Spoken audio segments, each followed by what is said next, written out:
33-ші жаттығудың 4-ші есебі. Жалғастырамыз. Берілгені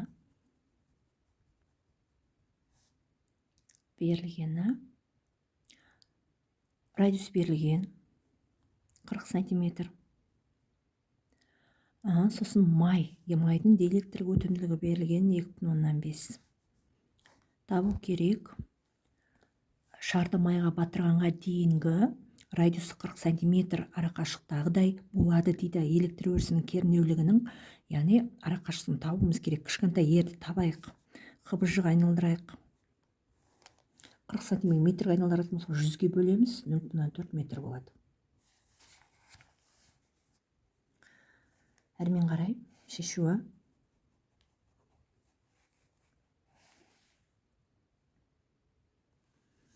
Электр өрісінің кернеулігін E1 мен E2 негіз екеуіне бір-бірін теңестіріп аламыз. Жеке формуласын жазатын болсақ, К көбейтілген Q, мына жерге эпсилон көбейтілген R квадрат кішкентай R жазам табу үшін.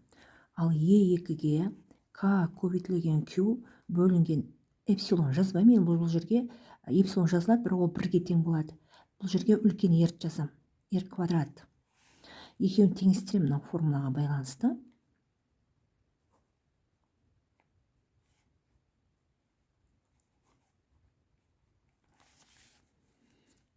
Теңестіремін. Мынау бөлшектің алымымен бөлімі көбейтіледі. Мына бөлшектің алымымен мына бөлшектің бөлімі көбейтіледі.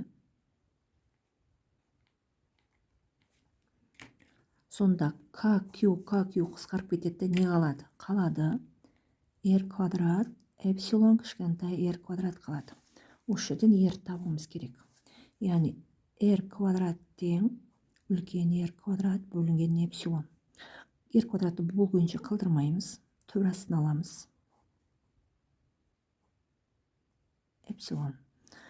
Бұдан тең болады R квадраттың R шығады. Мынау кішкентай эпсилон төбрасында қалады. Енді сан мәндерін қойып есептейміз. 0,4, мынауымыз төбрасында 2,5, 0,4, бұдан 1,158 шығады. Төбрасында 2,5-тен. Оны 0,4 соған бөлетін болсақ, 0,25 метр болады. Жауабы 0,25 метр екен. Әрмен қарай 33-ші жаттығудың 5-ші есебіне қарайық.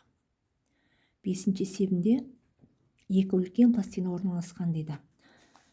Екі пластина сызып алайық. Бірінші оң зарядталған жазайық, теріс зарядта. Осының ішінде шар бар дейді.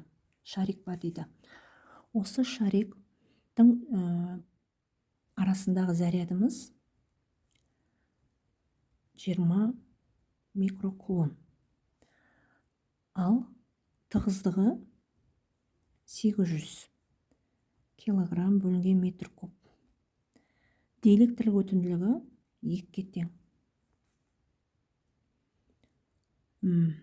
Шардың көлемі 1 сантиметр куб.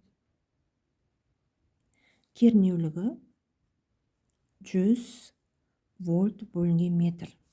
Табу керек. Нені табуымыз керек? Табуымыз керек. Салмақ. Салмақ табуымыз керек. Яғни шардың салмағы қалай өзгереді дейді ғой. Яғни салмақтың өзгерісін дельта П деп аламыз. Шардың салмағын табуымыз керек. Мына жерде шар жатыр. Шардың дәл центрінен төмен қарай бағытталған ауырлық күші бар. Онан төмен қарай бағытталған, яғни электр өрісінің күші бар. Бірінші деп қоямыз.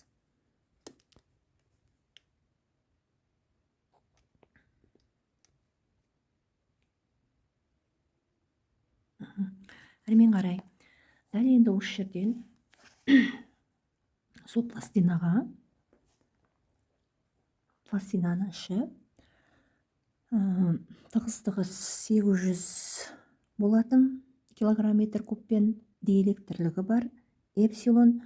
сұйықтықпен толтырылған. Шардың көлемі берілген, оны білесіздер.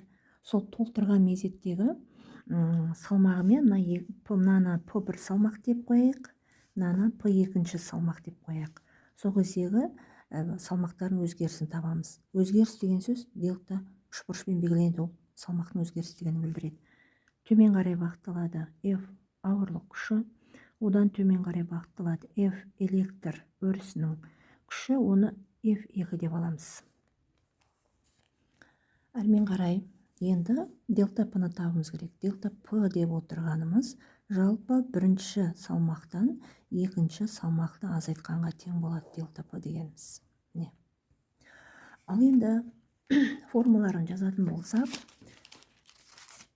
бірінші мына P1-дегі формуланы жазып алайық. Бұл салмақ күші ауырлық күші мен электр өрісінің қосындысына тең болады.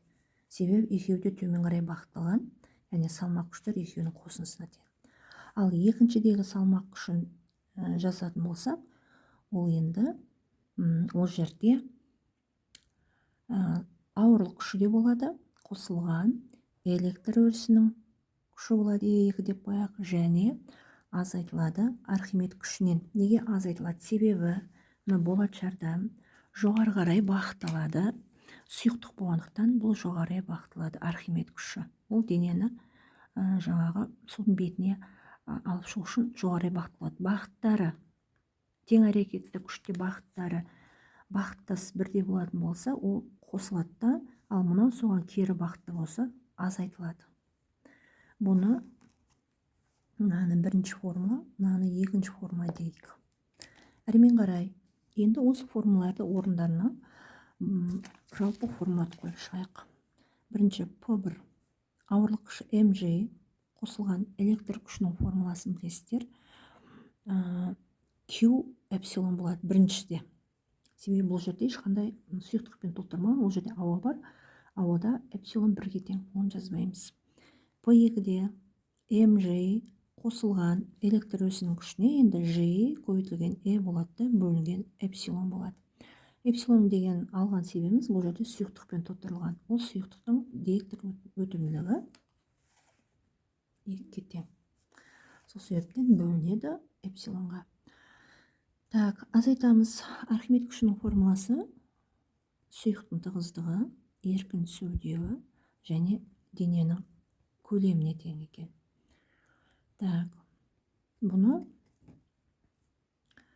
мына екінші формуланың жалғасы, мына бірінші формуланың жалғасы деп қарастыра салайық. Енді ол дайын нәрсені орнына апарып қоя саламыз. Делта P тең P1-ге мынаны апарып қоямын орнына. Азайту mg, азайту мына жерде азайту болғандықтан P2-ның мәндерін апарып қойған уақытта мына азайту мен мына тамырлардың бәрі өзгеріп шығады. Соның бір тесін өзгеріп жатырмын. QE бөлінген қосу ро сұйықтық дененің көлемі көбейтілген еркін сөндеуі тең болады. Бұл жерде қысқарады mg қысқарады. Не қалады? Қалады QE қалады.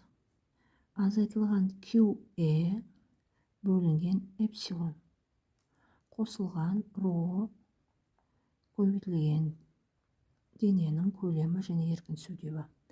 Бұдан жақшаң сыртына